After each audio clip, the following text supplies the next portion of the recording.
Welcome to Heal Through Humor, the podcast designed for you to learn about yourself and laugh along the way. In each episode, we'll explore the healing power of humor as I sit down with guests to talk about mental health, relationships, self-growth, and the ever-evolving world of social media. I'm your host, Talia Bombola. Let's get started.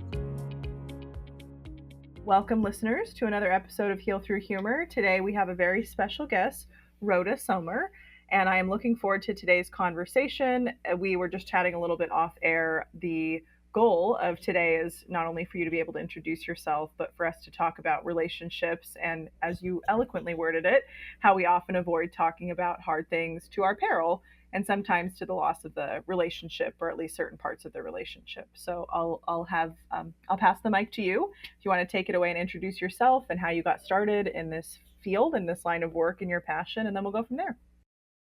So I'll be 72 in a couple of months, and I've been doing lots of things. I was an incest director before anybody talked about it in 1980.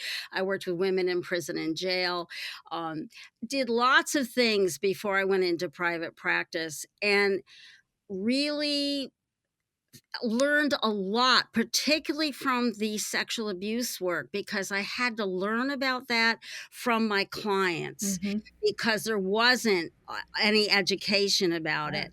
And I remember when I was hired thinking, well, I understand what incest is. I'm not sure what I'm supposed to do about it. And I learned a lot. And it was a very powerful thing about respecting my clients and going from where they were and learning from them how to teach other therapists about the subject of sexual abuse. So that was a really important beginning for me. And then working with women in prison and jail, and doing lots of other things. But I'm very passionate about what I do, and my podcast is What Healthy Couples Know That You Don't, which I don't make a dime on, and it'll be 10 years old in April of 2025. Wow. Well, happy early birthday to the podcast for being 10. That's a long track record. I just wrapped one up in the beginning of this year that was 5 years old. And it was also about relationships. I don't know if you've ever felt like there's probably no shortage of topics that healthy couples know that other couples don't, especially now with the modern advent of like social media and a lot of the, I don't know if you see this, but like the misinformation or the trending quote unquote facts that aren't actually facts. Like, oh, if you do this or if your partner blinks this way, then they're cheating on you. And it's like, well, no, like, I don't think that's absolute truth. I don't know if you see that in your line of work. Yes, or people coming in and talking about narcissistic personality disorders as if they have their own degree. And I'm like, whoa, slow it down, you know, let's see, or toxic parents. And there's just too much extremism, as there is in our culture. And I think therapy is about that messy middle ground where you have to meet both sides, both polarities, and really understand each other. And so really, I do a lot of interviewing on the podcast, and I really think that there's just so much to say about it. And everybody has their own perspective, which is kind of interesting. I learned from interviewing people. Yes, that is probably one of my current most favorite modalities to learn from, not only having people on my podcast, but consuming other people's podcasts. I'm a nerd in that way. Aside from like reading books, I love podcasts a lot. Yeah. When would you say, either in your practice or in your podcast history, did you start to notice the rise of the, you know, kind of trending terms? Or like I've joked before with my clients when they come in, I'm like, oh, where did you get your degree? And they're like, that's not what I meant. And I'm like, no, I'm genuinely curious, like where this came from, because some of the terminology is accurate, but if I've never seen the person, I can't diagnose them. And it's like everybody's best guess. Diagnoses can often take quite a bit of time, actually, when you're in clinical therapy to uncover, because they think they're coming in with one concern, and the thread, who knows where it's, you know, the genesis is. I'm analytic in my training, so I usually go for childhood, but that can take trust and rapport. That can last months before we really start to uncover what could be behind the symptoms they're noticing that are bringing them into therapy. Yeah, I think it's very complicated. And I think there's so much energy and thought that goes into it. Mhm. I also think that an important part of therapy that's getting lost is challenging Yes. people. Yes. I feel like, and you're much younger than I am, so don't take this the wrong It's way. okay. But there's so many young therapists that are all about validating and Mm, empathy and not about the other side. It's an art and a science. And true. that juggling of challenge and getting people to think and risking losing them. Right. I had a woman come back a long time ago and she said, I knew you were going to be too much for me and I wasn't ready. And now I'm back Mhm. because I really think I can do it. I'm And ready. Yeah. and I was fine with that, because Mhm. it's really delightful to feel that the two of you can weave together. And because I'm certainly willing to be corrected. I'm Same. very respectful. I Same. don't do therapist as goddess, Mm-mm. like so many Yeah. people do. Yeah, I think we have expertise in what we've studied and dedicated, our career to. However, I also believe the client has expertise that we don't have on their life, their lived experience of their culture, their family system, how they view the world, how they are seen in the world, and what their, self-reported perception is of themselves and others, and to learn that we can collaborate. And I'm more confrontational. I joke that I'm not everyone's cup of whiskey because that just like really sets the Right. tone. And I'm okay with that. I've also had therapists before that I knew what we were uncovering was something that was best done when I was better resourced at a different time of life, and I'd voice that. I like where we're going, but I'm not going to like it if we do it now. Can we pause and can we pick it up when I have the psychic space for that?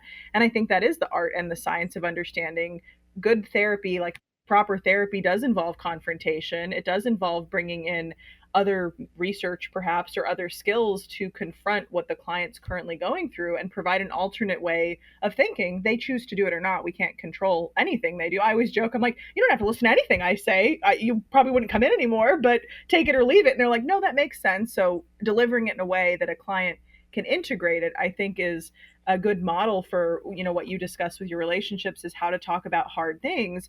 I think we can model that in a therapeutic relationship, and then they can take it into their romantic or otherwise relationships. I had a therapist in a workshop that I was doing for the University of Pittsburgh, and I was talking about how important it is to talk about sex, Mm-hmm. and he very kind of almost pridefully said to me, "I never talk to my couples about sex," and I said, "You're doing them a massive disservice Huge because if disservice. you can't talk about it and they can't talk about it, there's no role modeling going on that Right. this is an important subject." Right. And it just it but it, what was weird was he came back to another workshop, and which was the exact same thing. Huh. So that that was kind of funny all by itself. I Yeah. saw him and I didn't forget Yeah. him. You clocked it. You're like, I see you. I Yeah. do think there's something so important about talking about hard things. And we are such a culture of avoidance and deflection. Even on television shows, you watch couples. I've been watching Grace on PBS, and it was making me crazy because the detective wasn't going to tell his wife that his ex-wife has reemerged, who they thought was dead. Oh, And wow. and yeah, but his buddy, the detective partner, said, "You really need to talk to her about it." I was Pretty like, important. "Oh, you go." Yeah. That's great. Yeah. Um, and it changed the whole dynamic of the story, and they went together to go encounter her, etc. But it was a very cool moment on television that you don't see very often. Trust the True. Brits to accomplish that. True. And I think what we talk a lot about being authentic, but we don't think of as authenticity as being hard and that you have to work at it. Mhm. Like I started with you today, the first words out of my Right. mouth, "I'm not a very funny person." And the title of your podcast would suggest that might be a requirement. And, and you laughed and said you'd take care of it, which is great because Yeah. I'm just a little overly serious. And I but that's who I am, Mhm. down to my bones. That Mhm. authenticity and being able to talk about hard things and modeling that for people and doing that with my own husband of 51 years in a couple of Wow. weeks, and being able to be honest, my husband had a tooth extraction this morning, and I was sitting in the car, and then we needed groceries, and I'm going, oh my god, I have to record this podcast. I don't think I can do that. And he's like, I'm pretty sure I can. I'm pretty doped up with Tylenol and ibuprofen. And I'm like, are you sure? Because I can go afterwards. Right, And he's right, like, no, it's okay. But it was such an authentic moment because he knew that I was too wired to be able to go do it well. right. That's the level that you want. You want to be able to go back and forth Mhm. with hard truth. And Mhm. and the other thing that's important about this, people need to give up this idea that you're going to have one magical conversation and True. everything's going to fall into place. From that point forward, yeah. It's like maybe there's going to be 50 conversations, and it softens the hard edges of the differences. True. And that's what we don't have time enough for in our culture. Even making friends to soften the differences. I was thinking there's a friend of mine, and Pittsburgh is a wonderful city, and I love living here, and I don't ever want to leave. But making friends here is hard work. And I need to have a conversation with a friend. When you grow up here and your family is here, you are surrounded by connections. Mm. And when you move here, like I did in 75, which I don't think she appreciates, it I'm kind of at the bottom of the list in terms Mm. of Right. prioritizing time. Right, right. And so I want to have that conversation with her just so she sees me a little more accurately. Mhm. And that's because I care about her and I Yeah, care and you care about about the the relationship. relationship. Right. Right. And I think to be able to, as you worded, have the person understand us better to, in some cases, further the relationship. And I think maybe in other cases, the hard conversations require maybe the resolution of the conversation is that the relationship can't exist any longer or the friendship can't exist any longer, which is, I think, equally in the opposite direction as important to address. So we're not feeling that lingering sense of something's off, something's a little off kilter, I can't quite put my finger on it. And then if we aren't able to have the conversation or don't know ourselves authentically, when even if we bring it up, the other person might be like, no, no, everything's fine, and that high pitched tone and the dismissive tone. And I'm like, but I don't feel like it is. And they're like, no, it is. I'm like, we can't go any higher. Like, we have to be able to discuss this. That's my range. And they don't know how to address it because it is uncomfortable when conflict is unaddressed. We don't, what we do is we silently stash resentments Yes. and don't address them. Yeah.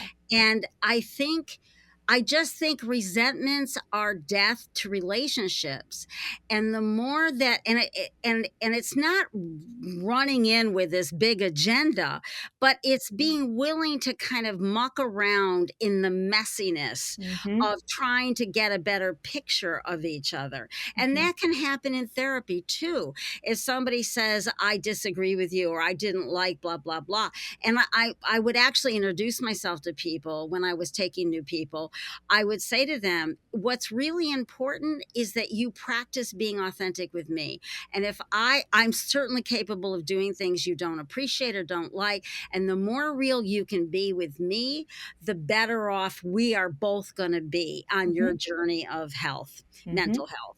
And that is that practicing, because this culture is not one of authenticity. Mm-hmm. What would you, in your own words, instead of authenticity, how would you describe the culture that we're in?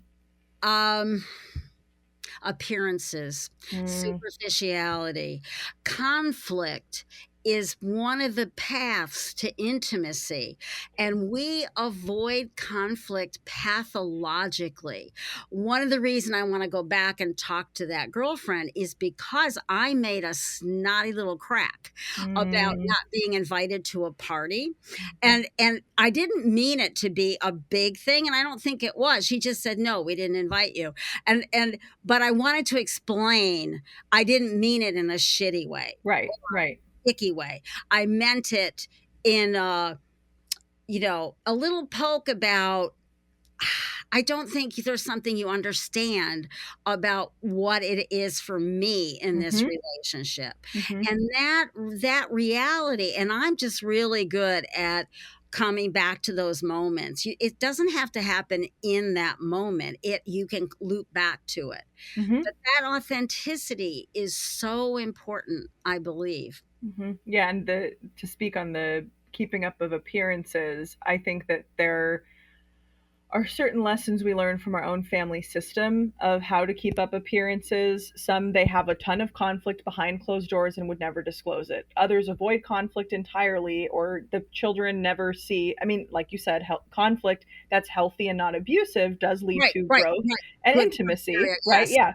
And that's healthy to model that we're not always going to get along all the time in perpetuity. That would be unrealistic. And if it were that case, nobody's being honest. Like if there is true harmony at 100% of the time, somebody's not saying what they really feel, or they've like cloned someone to be just like themselves. But I think I would even drive myself nuts. I would probably fight with myself sometimes.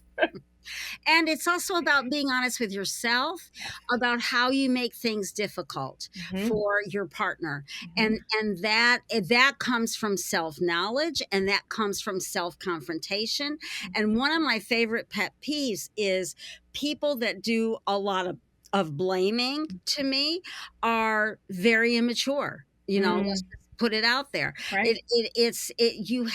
There's always a we. When there's a problem, there's a we. And what I like to get, I don't take new people anymore, so I don't have to Mm-hmm. do this, but because everybody gets me, but Yeah. my old people, Yeah. but Yeah. being able to say, okay, let's just imagine you had 15% of this problem. What would it be? And then Mm-hmm. I can kind of bump it up in a week or so, Yep. Yep. but trying to use a percentage because nobody is zero and the other person is 100. Quite true. And I think to be able to play with that dial and have the other person understand that even if there are parts that can be, I like to use like attribution and accountability instead of Hmm. only using the language of blame. There are times where somebody is to blame, but because blame has such a weighted sometimes or negative connotation, then it's like, okay, but what's your part in it? No, no, no, it's all their fault, blame versus accountability and ownership, or like the kind of the diagram that I give to my clients. And I said, well, what's your part in it? And eventually they get to, well, I chose to participate in a relationship where the person did that to me, or I chose to further a friendship that I wasn't getting my needs met and not voicing it. And then when my friend maybe came to me and gave me the opportunity, I downplayed it, I shut it down, or I blew up with all this resentment, and that could have been avoided. So to have people not split and to be able to hold both selves, like good object, bad object, because we all have both parts, to be able to hold that as a well integrated psyche. And not everybody has the desire to strive for that or is capable of that because they're not going on the journey like I think you and I do and our clients do of how can I better myself and better my relationships while being authentic and not really overdoing it where every little thing has to be Right, unpacked. right. You blinked weird at me. It's like, okay, there has to be a limit. Yeah. Yeah, yeah, absolutely. Yeah, you have to prioritize, Hmm. what the issues are. And it's it's a dance, you're in a dance with the other person. Hmm. And when I had our family take dance lessons, and my son was the best in the class, and my daughter was mad that we were there, as only Hmm. an adolescent girl can be, Hmm. and we were the worst in the class, which Hmm. the teacher was quite clear about. Oh, But so dancing's not my best metaphor, but I really yeah. think there's something about understanding how you are going to step on toes. You are going to go the wrong direction. Mm-hmm. But you stay in that messiness. Mm-hmm. And even the messiness with your therapist of trying to, that didn't fit. That didn't feel, no, I think the word more accurately would be, and then you're really working together. Mm-hmm. And that is such a powerful thing. I've had to confront my therapist at times, separate from like, I like where we're going. There's times where I'm like, that's totally off base. Um, I don't want to go down that. I think I'm not sure what I said that had you interpret that, but that's not at all what I meant. And being genuine, there's been a few times where I'll come back and I'm like, oh wait, I see where they were, because they were a few steps ahead, kind of like chess, or they had made a connection I hadn't yet made because I was still in Yes. like a defense about it. But then there were other times where I'm like, oh no, I used, this is my operational definition of this word, and they're like, oh, I call this that thing, not the other thing. And I'm like, well, I'm glad that we unpacked that, because I use this word quite frequently, and every session I would have felt like I had to redefine or justify. So I think it's appropriate to let your therapist know, just like it's appropriate to let your partner know, that that didn't really work for me. Maybe if you know, fill in the blank because of this, here's what would be better. And I'm curious for your opinion that oftentimes people forget to include the repair or the desired outcome they'd actually prefer. They Mhm. almost sit with, you did this, and they kind of put the hot potato blame on the other person. And that's a good way to put it, a hot potato blame. I actually like Mm-hmm. that a lot. But yeah, you're right. I think that one of the things I say a lot to people, I personally believe that respect is more important than love. And when you're in a messy situation, that respect, whether it's your therapist or your partner or your girlfriend or whoever, there's a real sense of this is about understanding better. This is, we're going to hang in there. And this is about making sure that we are really seeing who we are. Mm-hmm. And that to me, that's what's so sad about the superficiality we talked about a little bit ago, Yeah. is wanting, and I get a little drunk with it, so to speak, quote Mm-hmm. unquote, Mm-hmm. because I have such a gift of intimacy from so many clients. Mm-hmm. It's not about me, so it's not a true intimacy. It's really an intimacy about really seeing them and helping them Mm-hmm. see themselves. But there's something about really being accurately seen and understood that takes time. And in the culture of franticness, running around, and I use that word because my daughter and I, we were in England and we hopped on a train, and my husband was way far behind us with my son, and he didn't know where we were going. Oh And he no. goes back to the ticket guy and he says, this is years ago. He goes back to the ticket guy. He goes, do you know where that woman was going? And he goes, the frantic one. So I do use that word with quite a bit of understanding. And so I was able to be funny on your podcast. Okay, score. Win. I love it. Talking about myself in a silly situation. Anyway, there's just something about that. We fill our time with so many things, and even just letting ourselves, and this is another favorite thing I say a lot, you can't be comfortable and change. You, Mm. as my Gestalt therapist that taught me, and I learned from the people, I learned from Laura Pearls directly and the people that she trained in the school in Cleveland many, many years ago. And so the one of the things she would say is you have to have one foot in the familiar and one foot in the unfamiliar. And it's that art of helping someone take that step. And I remember as a client some of my massively uncomfortable moments, but I remember sitting there and thinking to myself, there's truth here. Hang in there. There's truth. Mm-hmm. Don't bat it away. Hey there, listeners. Are you tired of settling for less than you deserve in your relationships? Do you ever feel like you're not being seen, heard, or valued the way that you want? Or maybe you've been wondering why you keep attracting the same kinds of people into your life, or why certain patterns seem to repeat themselves in your relationships. The answer might be deeper than you think, and you can find it in my new course. Rewire Your Relationships is a transformative course designed to help you stop settling for less than you deserve and start embodying your most confident, assertive, and authentic self in your relationships. You'll explore how your early experiences and parental influences have shaped your views on love, dating, and self-worth. This isn't just about tips and tricks for dating. It's about understanding the core beliefs that drive relationships that you attract. You'll learn how to break free from those old patterns and start creating the kind of connections that truly reflect who you are. Imagine stepping into a relationship with clarity and confidence, knowing you're attracting people who value and respect you for who you really are, your deeply authentic self. The Rewire Your Relationship course gives you the tools to rewrite your relationship story, one where you're no longer settling, but thriving. Visit taliabombola.com/rewire-your-relationships or check the link in the show notes for more. I think it was a few years ago I was talking to a client about the similar topic, and I kind of flew out of my mouth, and I've used it with other clients since, that you won't grow unless you learn to tolerate discomfort. And tolerant means to interact with but still have respect for and stick the course, not just put up with it of oh, I hate this. That's like an ice bath. That's the new trend. I don't prefer it. I don't think it would grow me, really. I may try it once, but I am also pretty sure of myself and authentically, I don't enjoy being that cold. So I know for me, I would have to put up with that. I wouldn't be able to be okay, this is for a purpose. This is for, the long term.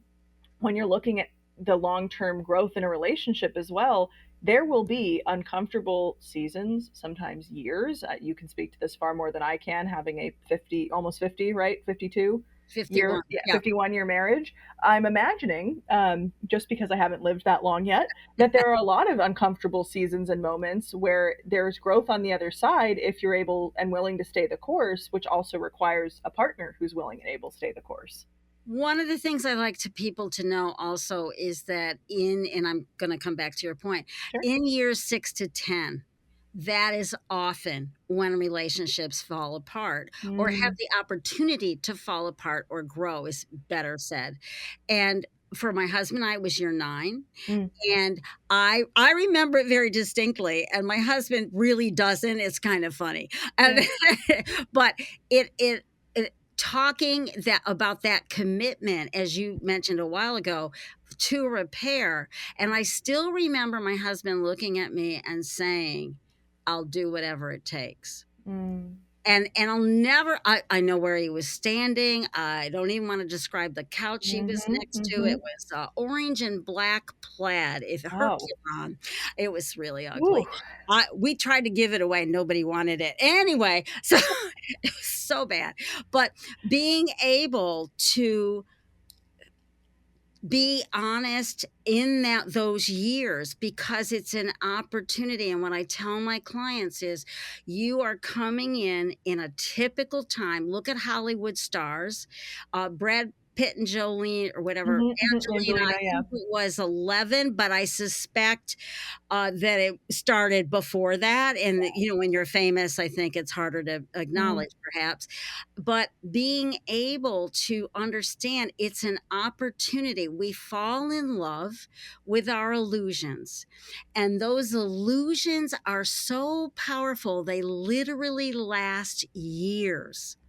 And then being able to grab onto, who are we really? And this is an opportunity to be more honest and build that infrastructure and learn in individual and couples therapy how to repair and grow and have a much stronger relationship. And that's an opportunity that, if you're awake and paying attention, it's a gift. I think, it's one of the greatest gifts. Even if couples, I've worked with couples sometimes where they don't end up staying together. However, the separation or dissolution of the relationship is more kind, and it is smoother when they're able to understand, either, for some it's a fundamental value difference that they aren't able to overcome. They would be too fraught with gridlock. Neither of them are voicing they want, marriage can be a wonderful gift, but it's not like an endurance activity where it's if you're married for 50 years but unhappily, does it really matter that you're married for, yes, one part is an accolade, but also it's what's the quality of the length of the relationship? That some couples don't end up staying together, but even in the not being together, they don't carry with them that, we're saying, the resentment or the pain or the hurt into other relationships or with them the rest of their life. If they're able to get repair to whatever level and compartmentalize after understanding this won't work for these reasons, then I don't have the illusion on the outset or like on the ending of the relationship, we could be disillusioned. Well, they're this kind of person, the name calling, the mischaracterizations. If that helps you feel better or sleep at night, we want to maybe come up with a different system, because eventually you'll see them, especially if you have kids. You're going to have to interact with them in some way for the rest of your lives, if you like, right? If it's the focus is on the children, that's the gift that you can still give, even if you don't end up staying together. Could you at least try to understand and give peace why this isn't going to work out? And I think that's a hard conversation many people aren't willing to have. Because it's such a learning process. True. And I also think that's another thing to talk about, is the negative narrative that we can build because of the resentments, which True. goes back to that piece, Mm-hmm. that negative narrative that we build in our head. And what I say to people is try to exchange some of that criticism that comes as such a easy habit to some curiosity. Mm-hmm. What is it that helped that person get there? What is it about their dark side that you were overlooking, Yeah. and that maybe is a part of you that you need to look at? And there's just a lot of interesting information in all of that. Mm-hmm. Yeah, I would say I use like imago therapy with my clients. I don't know if you use that with your clients at Not all. me, no, but I respect it. So yeah, I include, I'm like eclectic, I'm analytic, but I also include imago, because I often find couples, and for those of you listening who aren't familiar, essentially you marry the unfinished business that you took with you from childhood, and you almost marry one or both of your parents. Not literally, I always have to make that caveat. Yes, That's right. not literally. But the work also includes, to be in a healthy, mature, functioning relationship, we have to metaphorically divorce our parents, separate and individuate from our family of origin, not take with us the unfinished business, at least not consciously. We're not entirely responsible for what's already implanted. We are responsible for healing it, but at a certain point you have to divorce your family of origin in order to marry fully and individuate and create your own family system. There's the family you come from, and then there's the family that comes from you, whether or not that includes children. Even a couple is a family, and you have a certain culture and a certain state of mind. And I would say one of the hardest conversations I've encouraged couples to have is facing, when are you interacting with a projection or an illusion? When are you seeing your partner as the overbearing dad or the underfunctioning mom or the codependent, whoever it might be? And then you cast them as that in this like mental play. And if any part of your partner resonates with it, or also had that in their family system, they jump right in, to the lead, and now you're fighting. But it's never really about the dishes. It's not about what you're fighting about. It's the unmet needs, it's the unvoiced expectations, and it's the frustration. One of my favorite books is called You're Not What I Expected: Love After the Romance Has Ended, by Paula Young Eisendrath. And she, a very, very analytic, like heady book, but the summarization is the title. This isn't what I expected, maybe this isn't what I wanted, and what am I going to do with that information? Am I going to try to make it work and really make it work and grow? Or am I going to decide to, I've seen couples like punish each other for the rest of their lives for not being the way that what I told you to be or that you said you were. And then it's like, well, you could go be with somebody who is that way too. Like, that's an option available. It's not illegal to get divorced or break up. It's just societally looked down upon because we call it a failed relationship. It just means an unsuccessful attempt. It doesn't mean the entire thing was a failure just because it doesn't work out in the end. That's right. I do have a good story to explain unfinished business. Yes. So, my son and I would often go to the zoo, and it was across the river, and we would pop in and go to the zoo all the time. One time I had to leave early, and I had a meeting or something. And every time we drove by the zoo for a year and a half, that 3-year-old child would say, "Mom, remember the time we missed the gorillas?" And it's just that's unfinished business. Mm-hmm. It's interrupted. Mm-hmm. There's not a finishing of it. And so it haunts you because our brain attaches Mm-hmm. to the negatives and the unfinished much more than the positives. Mm-hmm. And that's just part of how our brain is wired, and trying to get a whole new idea cooking about who we are. Mm-hmm. Yeah, I think it's called the Zeigarnik effect. I used to teach intro to psych, and that was, we did a couple weeks on like the terms of like sunk cost fallacies. So I think it's the brain's tendency to remember unfinished and unprocessed business more than a completed task, because to your point, it haunts us. It feels incomplete, that feedback loop is not closing, and so the brain goes, well, what can we do to make it close? Oh, I'll just recreate my parents' marriage and my marriage and my parents' parenting and the way that I parent, and then maybe I'll have an attempt at a healthy relationship. And it's not so. Usually, I think a lot of unlearning has to occur before the learning or relearning can really take place, because there has to be psychological space cleared out.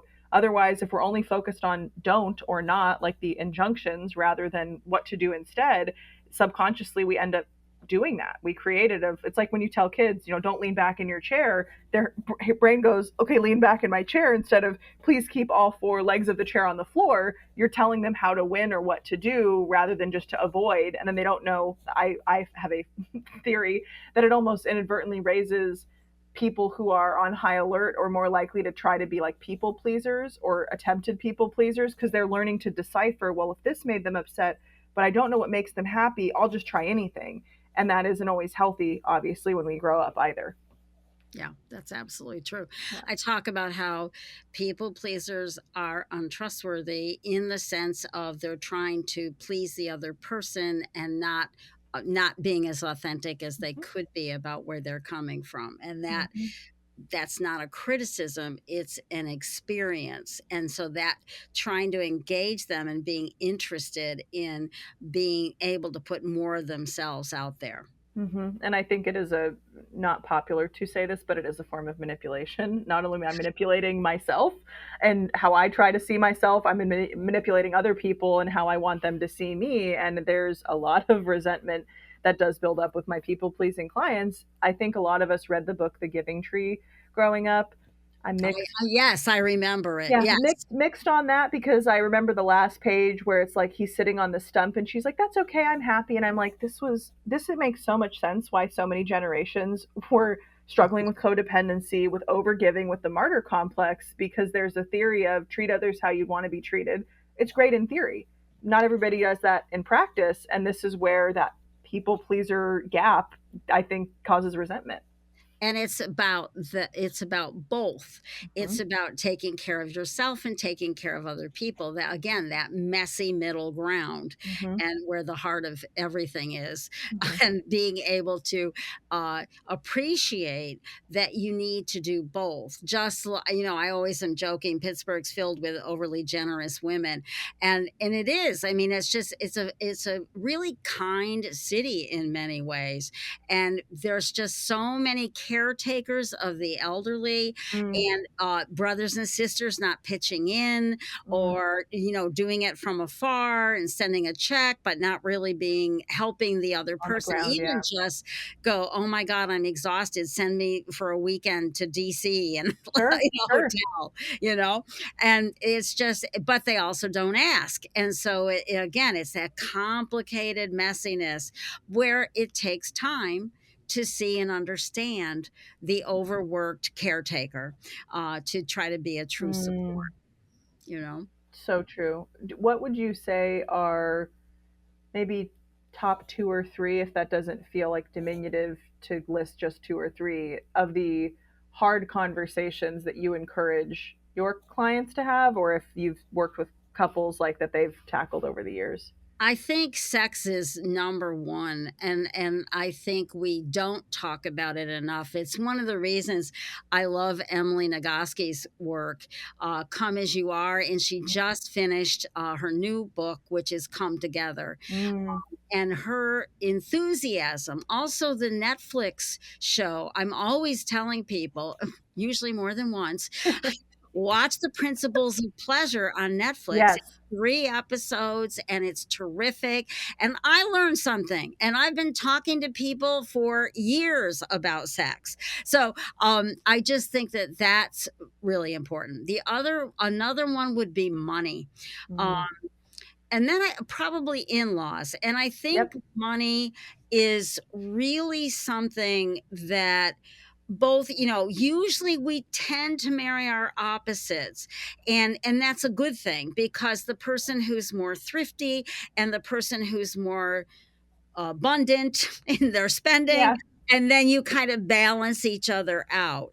But being able to say, whoa, we're tilting into not spending, overspending, and we're not living within our means. Mm-hmm. And I think that's such an important conversation. Mm-hmm. I found out that 8 to 10% of baby boomers are only, quote unquote, I don't know if the source was legit, Mm-hmm. but saved over $1 million. And when you, for Mm-hmm. retirement, and when you think about all the boomers out there, True. and there's a high statistic they didn't help with college, and Mm. I'm thinking, what the hell were they doing? Yeah. I have questions. Yeah. Yeah, Yeah. really. Uh, and then, so in-laws, when somebody is difficult, and being able to be honest about it without being, your mother, I hate her, blah, blah, blah. You Yeah. can't like launch No. into a diatribe. You, Yeah. Yeah. you have to, could you help me understand? Because this is really hard for me. I Mm-hmm. remember one thing I cooked up for myself, and my mother-in-law was very sweet, very, very sweet. Um, but she didn't understand me, and she thought I was very strange. And that's just reality. She just, a really good person though. But I would just bring back when we had papers, I'd bring the New York Times with me. I didn't actually read it, but if I got a little bit anxious about where, we were all sitting there and people weren't talking a whole lot, I would scan the front page and pick something out to talk about. Great. And so I would feel there was a little more connecting going Sure. on. And that was, and then I just would bring it. I didn't even look at it because it just made me feel, okay, I've got a backup if I Mm-hmm. need one. Mm-hmm. Uh, and I think those are the three things. Yeah, I would agree. And I am thinking of all the clients I've seen over the years, the ones that had the most conflict usually presented with all three. Some of the ones it was like 1 out of 3 or 2 out of 3, but the ones that were highly contentious had the deck stacked against them, so to speak. I bet you're right. Yeah, because you keep referring more to people not being able to repair than I do. Mm-hmm. Mm-hmm. Um, I haven't had as much experience with all three. Mm. So Yeah. that's interesting, Yeah, it might be where we're located, like Southern California has a lot of Yes, yeah, I'm sorry, but yeah, yeah, yeah, I would imagine that yeah. might be true. There's a lot of affluence. A lot of people move here away from their family of origin, which can create more tension. So they don't have the same level of help, or they were both from back east or down south, and then they come out here, but one person's family had already moved, the others didn't. So naturally, there's like a geographical closeness that the other in-law set doesn't have. Yeah, money is a huge one, and then I would say sex, because the money and in-laws are so stressful, sex is now on the table for conflict. Deteriorates. Right. And I've worked with some couples where they had differing levels of intimacy, or they didn't have the same levels of desire, like differing levels of Oh, sure. desire. Yeah. Yeah, those ones, once we can really talk about it and get to the bottom of it and the stories they were told about sex or not. Some of them grew up in a total purity culture where they're like, I didn't know what a vagina was until I was however old, meets the one that's very, open and free, and they got the education early.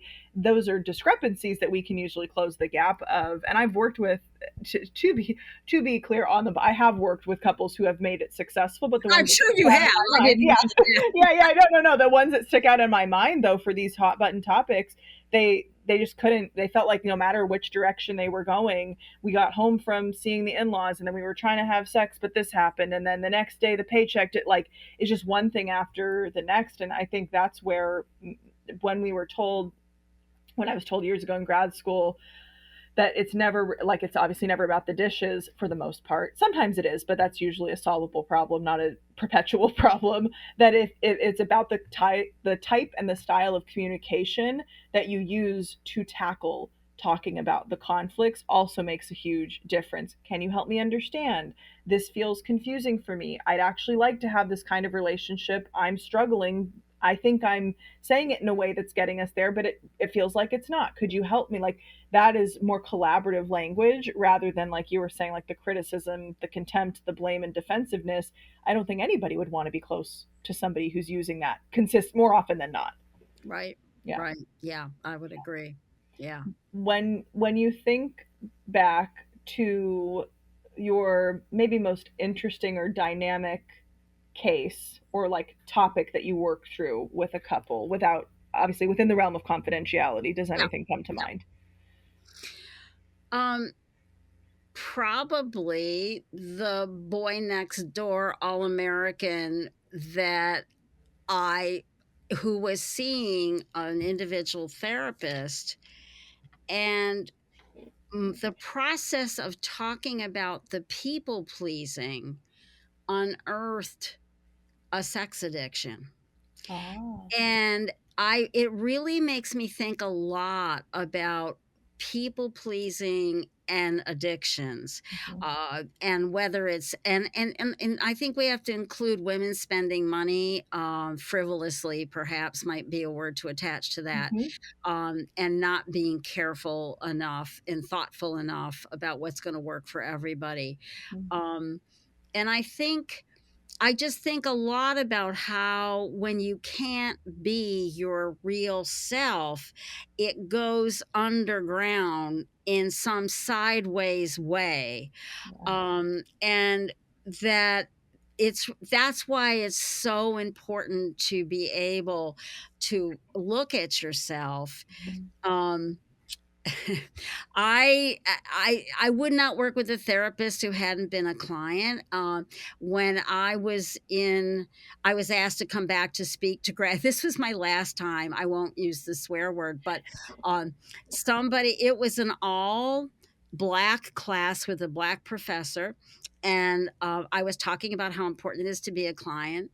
And one guy looked at me and he said, I don't think that's important at all. And I said, only I'm going to use the word hell instead of the word I use. Mhm. Who the hell do you think you are? And everybody laughed. It really went well. There was Mhm. no issue except for the professor who almost had a heart attack. So But you are funny. unintentionally mostly. Good, But good. I think about that if we don't see ourselves, and we can't see ourselves. Did you ever see Russian Dolls? The first season was terrific, but Yes, there yes, was a therapist, yes.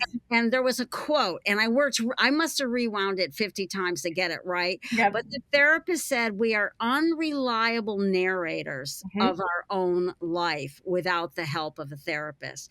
And I thought about all those moments where I've really grown, been uncomfortable, but I'm such a better person. And that's what I tell people. If you embrace the process, then and that guy is a much better person. He is a solid citizen. His looks match who he really is now. Mhm. And that is just the heart to me of what we do, and that relationship continues, and that hard work, of integrating who you really are and being able to say it and put it out there, um, in as you talked about a grace is not my best thing, but a softer way, without it doesn't have to be a 2 by 4, Right. and being able to um, do that dance in the messiness as we are in democracy. Mhm. It is the same thing. Democracy is messy, and we have to dance in that messiness. Mhm. What advice, before we close for today, what advice would you give to people who want to have the hard conversation and are unsure about how to begin it? Sometimes I tell people, you could send an email. This is something I want to talk about. You can say what this money. Let's just pick money. Yeah. I want to talk about money. I know that might be difficult for us, but maybe if we could each think about two things that we want the other person to understand. So, one of the things I do when people are in high conflict and arguing a lot, I say to people, what something you could do, which is really the same thing. You can back up and each take a break for 15, 20 minutes, which your emotions calm down, and then write down what's important to you about what's the fight's about. And then, and this is the important part, write down what's important to the other person. Mm, And then exchange the papers to see if you got it right. it's good. But I do that. I used to do that in the session with people, and they often get it wrong, but I can get it right. I'm listening. I don't have any horse in that race, Yeah. and I'll say, well, let me try to rephrase it so maybe you can hear, but this is what I think where he or she was coming from. Mm-hmm. And that when you can really hear somebody else and where they're coming from, it changes the conversation. And that's what communication is. It's not a win-lose 110 black white. It's a messy gray. Let's hang in here with respect and try to understand each other. Mm-hmm. And to your point from earlier, learning to be uncomfortable, because it's not comfortable when we feel, whether it's real or perceived, like there's a threat to the closeness or the actual relationship infrastructure, as it were. Like there's a need for growth, and I think the discomfort that is required to have the growth occur and to stick is something that we can gift to ourselves and to our partner. And like you said, in that exercise, that's something they can take with them both in and out of session. Okay, wait a second. My understanding was that this is what's important to you. Here's what's important to me. Correct me if I'm wrong. And having that openness and that fluidness to be wrong and to be right. But it's not about right and wrong, like you're saying. It's more about, like, let's make sure we're on the same page as often as possible, or at least I know the intent. I know the principles or the guiding values that you're using to make your decisions, because then I can keep that in mind and go, okay, treat others how they want to be treated.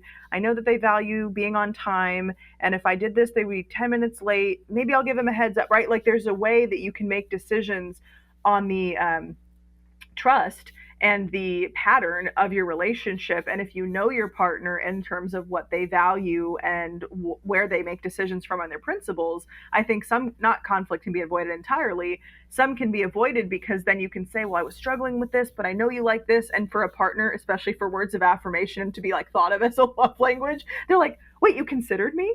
Like sometimes just considering what the other person may experience it as is the love language, and that helps to avoid the conflict. Even if they did end up running late, it's like, I don't even care that you were late. I love that you considered that would actually bother me, so thank you. Exactly. Yeah.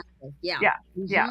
This is, well, I could talk to you for hours. You are a wealth of knowledge, and I as we've been talking, I relate to you on many levels. I'm like, oh, I think I would get along with her if I met her in real life. So this is awesome. This has been very fun. And you are funny. So don't let anybody tell you otherwise. I think unintentionally funny is the best. Good. But my kids don't. Oh, that doesn't count. Okay. That doesn't, no, that does not count. I will replace their review that you are funny. What kind of kid would they be if they didn't say that? Yeah, that's true. Josh them around. True. Well, where can people, I know you have the podcast. Are there other avenues, any other speeches, or where can people find you? What healthy couples know that you don't. And the website has over 450 pages of free information with no ads, just like the podcast. Love it. Therapyideas.net.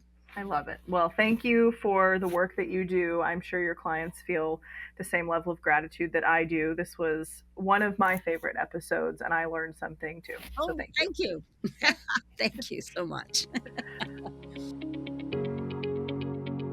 Thank you so much for listening to another episode of Heal Through Humor. If you like the show, can you please go on your favorite platform and like, rate, review, subscribe, all of the terms that we usually throw out. I would really appreciate it, and I would love to get more listeners just like you in front of the podcast. And if you have an idea for a guest, please feel free to DM me at Talia Bombola. I would love to hear from you.